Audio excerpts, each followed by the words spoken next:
पश्चिमी देशों की दी हुई वैलेंटाइन्स डे के कारण लगभग सभी देशों में बहुत ही हर्षोल्लास के साथ वैलेंटाइन डे के रूप में मनाई जाती है।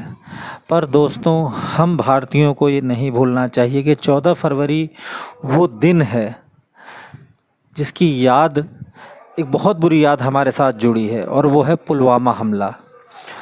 दोस्तों, इस दिन हमारे बहुत सारे सैनिक भाई अपनी ड्यूटी पर अपना कर्तव्य निभाते हुए शहीद हुए हैं।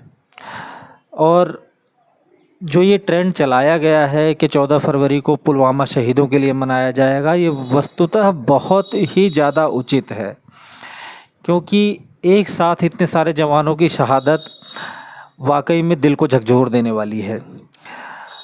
वैलेंटाइन डे का एक अपना औचित्य है। देखिए, सनातनी संस्कृति से प्रभावित हूँ तो मैं कहता हूँ, सीमाओं में किसी भी त्यौहार को, हम भारतीय हर एक मौके को त्यौहार के रूप में मनाना पसंद करते हैं, लेकिन सीमाओं में बंधकर किसी भी त्यौहार को मनाना ही उचित है। और बहुत सारे लोगों ने अपनी राय दी कि वैलेंटाइन डे क्या है, कैसे होना चाहिए, लेकिन हर बार यही प्रश्न उठता है कि क्या वैलेंटाइन डे हमारी संस्कृति के अनुकूल है। और यही बात मैं आप लोगों के आगे रखना चाहता हूं, और कुछ लोगों की राय भी आपके सामने रखूंगा। आज से 10 साल 15 साल पहले वैलेंटाइन कैसे मनाते थे? अगर हम मिल लिए इतना ही काफ़ी होता था। और इसीलिए मैं थोड़ा सा अपने दर्शकों को बताना चाहता हूं कि आप लोग कैसे मनाते थे वैलेंटाइन।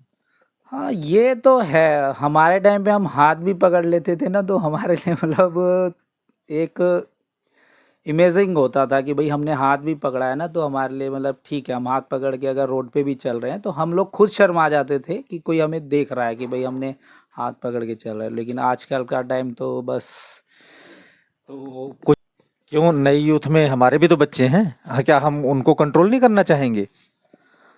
ये तो फिर अपनी अपनी वो है। हम अपने बच्चों को ही कंट्रोल कर सकते हैं, बाहर के बच्चों को उनके माँ बाप करेंगे। हम तो बस यही कहेंगे। अब सबसे पहला पॉइंट यहीं आता है, अगर इस बात को रखोगे तो स्टार्टिंग यहीं से होती है कि अपने धर्म के बारे में बता दो। अगर हमारे बच्चे अपने धर्म के बारे में समझ जाएंगे तो ये हाथ पकड़ना भी उनके लिए भारी पड़ जाएगा। सनी भैया, देखो, इस चैनल को जो हमने शुरू किया अवश्य सक्षम, इसको शुरू था कि आप इस तरह की कोई चीज़ शुरू करो, इसी वजह से मैंने ये चैनल शुरू किया। तो इसी तरीके से देखो, आपने मैं आपसे ये पूछना चाहूँगा कि क्या जो हम अपने बच्चों को अच्छा ज्ञान देने जा रहे हैं इस चैनल के थ्रू, उसमें आपका सहयोग तो रहेगा ही, तो उसी तरीके से ये वैलेंटाइन के दिन कैसे रहना है, क्या करना है, ये भी तो क्या कहते हैं, ज़रूरी है, क्योंकि वैलेंटाइन हमारी संस्कृति तो है नहीं। ठीक है, तो लेकिन चलिए ठीक है, क्योंकि भारतीय संस्कृति का गुण ही यही रहा है कि जो भी चीज़ इसको अच्छी लगती है अपने अंदर सामंजस्य उसका कर लेती है, लेकिन एक सीमा तक। तो आपको नहीं लगता कि सीमाएं कुछ तोड़ करके ज़्यादा हो रही हैं? नहीं, वो तो फिर है ही है। मेन मुख्य बात यही है। पहली बात तो ये है कि आपने मुझे इस बात के लिए सम्मान दिया कि मैंने आपको प्रेरित किया इस चैनल को बनाने के लिए, या ये है। लेकिन ये आपकी सोच है।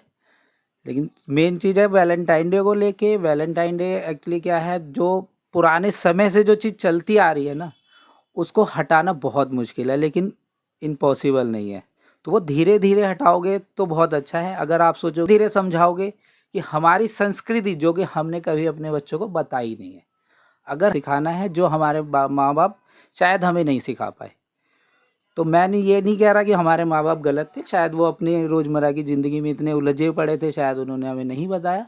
लेकिन अब हम ये चाहते हैं कि हम एक कुछ इस तरीके से वो निकाले माहौल कि हम चाहे 1 घंटा, आधा घंटा, कुछ भी निकाल के अपने बच्चों को अपनी संस्कृति के बारे में सिखाएं कि हमारा वैलेंटाइन डे कौन है। हमारा वैलेंटाइन डे वो है जिसने समंदर में पुल बनाया था और अपने वैलेंटाइन डे को लेकर आया था वहाँ से, वो भी ऐसे इंसान को मार के जो कि बहुत ही घिनौना। कुछ लोग उसको पॉजिटिव लेके चलते हैं जो कि शायद उनकी सोच रखते होंगे, लेकिन हमारे लिए वैलेंटाइन डे वो राम सेतु है, ना कि ताजमहल है। वाह वाह सनी भैया, ये की आपने पॉइंट की बात। दूर रह कर के भी प्रेम किया जा सकता है, दूर रह कर के भी वैलेंटाइन मनाया जा सकता है। आपकी बताई गई इस बात से बहुत अच्छी जानकारी हमें मिली। बहुत बहुत धन्यवाद। तो दोस्तों हमारे साथ हैं मनमोहन शर्मा जी और आज 13 फरवरी है, कल 14 फरवरी वैलेंटाइन डे। तो वैलेंटाइन डे पे हम कुछ विचार लेंगे मनमोहन शर्मा जी से। नमस्कार शर्मा जी। नमस्कार जी। तो शर्मा जी बताएं, कल वैलेंटाइन डे है, आपकी क्या तैयारी है? हम तो इसमें ना तो हमारी संस्कृति है वैलेंटाइन डे और ये जो हमारे लिए हर डे अच्छा है, लेकिन ये इस तरह की चीज़ें ना तो हम विश्वास रखते हैं और ना हम मनाते हैं इन चीज़ों को। चलिए, अच्छा लगा जान करके शर्मा जी। अब मुझे ये बताएं कि आजकल की जो जनरेशन है, जैसे जेन एक्स, जेन अल्फ़ा, ये वैलेंटाइन डे को बहुत ही प्रवोक और ओपन तरीके से मनाती है। तो इसके बारे में आप क्या कहना चाहेंगे? इन सभी की वजह से आज इतना है कि अपना शादीशुदा जो अपना जीवन है ना, वो सब बर्बाद इसी वजह से हो रहा है। जो वैलेंटाइन डे और ये दुनिया पश्चिमी देशों की जो ये सभ्यता ये यहाँ आ गई है हमारे देश में, जबकि ये ऐसे कितना सालों से, लेकिन हमारे संस्कार इन पे भारी पड़ते हैं। तो शर्मा जी कुछ सुझाव देना चाहेंगे आजकल के पेरेंट्स के लिए कि और आजकल की जनरेशन के लिए कि किस तरीके से इस दिन को सेलिब्रेट करना चाहिए? क्योंकि देखिए, जैसे कुछ लोग हैं जिन्होंने अभी एक ट्रेंड चलाया है कि एक्चुअल में हम वैलेंटाइन डे ना मना करके हम 14 फरवरी के दिन पुलवामा के शहीदों को श्रद्धांजलि देंगे। तो खैर, मैं भी उसी चीज़ का सपोर्टर हूँ। तो आप इस बारे में क्या कहते हैं? बिल्कुल, ये हमारे लिए बहुत दुखद था। जो पुलवामा जब याद आता है, 14 फरवरी जब याद आता है, बड़ा दुखद दिन था। जो हमारे देश की जो रक्षा कर रहे थे उनके साथ वो हादसा हुआ, तो वो हमें सही में नहीं भुलाना चाहिए कभी भी, है नहीं। जो ये इन चीज़ों को ज़्यादा महत्व दे रहे हैं, वो खुद ही इस चीज़ों को है ना, मतलब एक युवा पीढ़ी को बिल्कुल दिशाहीन करके उन्हें एक अंधेरे कुएं में डालने की काम कर रहे हैं।